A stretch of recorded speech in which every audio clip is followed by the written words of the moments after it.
Hello, my name's Helen Cortopassi, and I'm a nurse at Santa Rosa Memorial Hospital.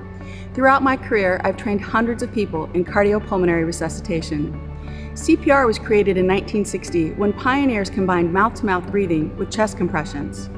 CPR initiated immediately after cardiac arrest can double or triple a person's chance of survival. It was March 11th of 2010.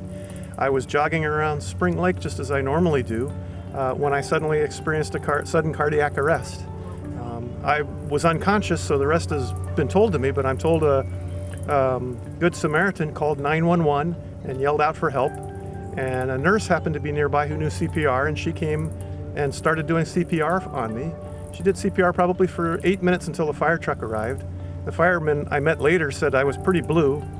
They shocked me with the paddles and were surprised to see that I returned with a heartbeat. And I went to the emergency room in the hospital, and everything was fine. So I'm only here now because of the reactions of the Good Samaritans and the fact that she knew CPR. Now, while she was doing CPR, she asked, people had gathered around, there was about a dozen people, and she asked for help because it gets tiring doing CPR for a number of minutes.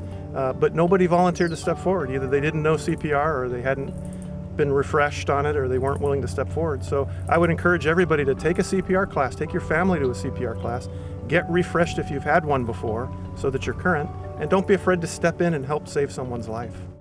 Every year, 300,000 people suffer a cardiac arrest outside of the hospital, which means you, the bystander, are critical to their chances of survival. Hi, my name is Jean Von Tillo. This is my daughter Mallory and my grandson Jace. 9 years ago, 2001, I had a cardiac arrest.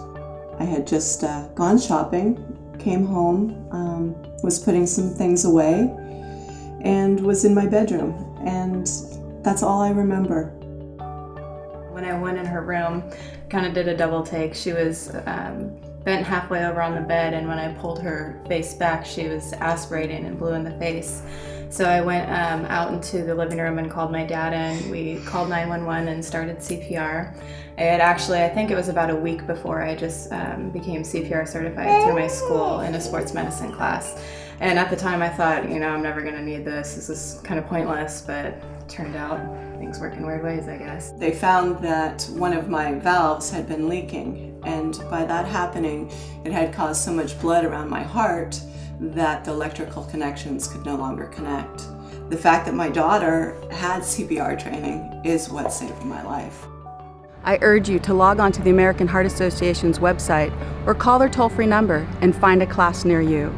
Do it for your family. Do it for your friends. Please learn CPR.